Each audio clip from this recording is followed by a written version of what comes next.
Good evening. আজকে আর একটা dish নিয়ে চলে এসেছি। আজকে বাড়িতেই একটু ধোকলা বানাচ্ছি। এখানে 1 বাটি বেসন নিয়েছি, আর তার অর্ধেক বাটি হচ্ছে সুজি, স্বাদ মতো একটু নুন, 1 চামচ চিনি, 1 পিঞ্চ একটু হলুদ, আর একটুখানি হিং। হিংটা কিন্তু ডাইজেশনের জন্য খুব ভালো হয়। এগুলোকে মিক্স করতে হবে। তারপর 4 চামচ মতন আমাদের ঘরে পাতা নর্মাল দই, টক দই, সেটা দিয়ে দিলাম। এবার পরিমাণ মতো জল, অল্প অল্প জল দিয়ে এই মিশ্রণটাকে খুব ভালো করে ফেটাতে হবে, এই ডাইরেকশানে ফেটাতে হবে। তারপর আমি এটাকে ঢাকা দিয়ে রেখে দিলাম, 10 মিনিটের জন্য রেস্টে রেখে দিলাম। 10 মিনিট হয়ে গেছে। এবার আমি দেখো এই মিশ্রণটা দেখো, একদম মানে পাতলাও না আবার খুব গাঢ়ও না, নর্মাল ব্যাটারটা তৈরি করতে হবে। ঠিক কনসিস্টেন্সিটা এরকম হবে। 15 মিনিট রেস্ট করার ফলে সুজিটা কিন্তু ফুলে উঠেছে। এবার আমি একটুখানি মানে 1/2 চামচ মতন ইনো দিয়ে দিলাম। ইনোটা দেওয়ার পরেই কিন্তু সঙ্গে সঙ্গে অল্প একটু জল দিচ্ছি, এটা অ্যাক্টিভেট হওয়ার জন্য। তারপর খুব ভালো করে এটাকে মিক্স করে নিতে হবে।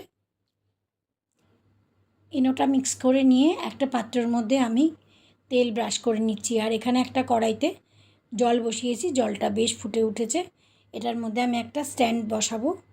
বসিয়ে ওই বাটিটার মধ্যে যে পাত্রটা নিয়েছি সেই পাত্রর মধ্যে একটুখানি তেল ব্রাশ করে দেব।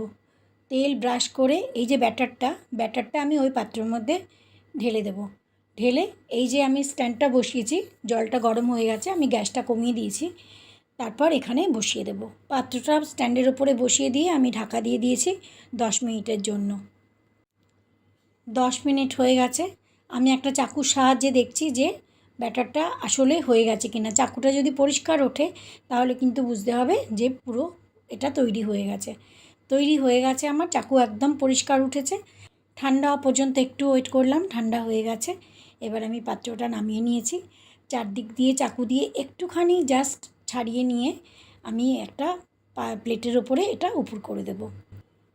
প্লেটের ওপর উপর করে দিয়েছি, দেখো কি সুন্দর তৈরি হয়েছে, এত ভালো লাগছে দেখতে। আর মানে বাটি থেকে একদম মানে পাত্রটার থেকে একদম ছেড়ে গেছে, যেহেতু তেল ব্রাশ করে দিয়েছিলাম। এই দেখো কি সুন্দর তৈরি হয়েছে। এবার আমি এটাকে পিস পিস করে কেটে নিচ্ছি, যেমন ধোকলা হয় আর কি, সেরকম পিস পিস করে কেটে নিচ্ছি।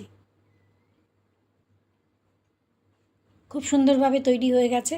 আর এই দেখো পিসগুলো একদম মানে যেমন হয় ধোকলা, একদম সফট হয়েছে, খুব সুন্দর হয়েছে। এবার এটাকে আমার তড়কা লাগাতে হবে। তো কড়াই বসিয়ে দিয়েছি, কড়াইতে একটুখানি তেল দিয়েছি, তার মধ্যে একটু কালো সর্ষে ফোড়ন দিয়েছি, আর একটুখানি কারি পাতা আর কাঁচা লঙ্কা দিয়েছি।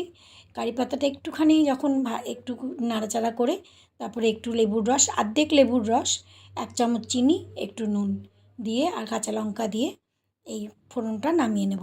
নামিয়ে এই যে ঢোকলাটা বানিয়েছি এটার উপরে ঢেলে দেব।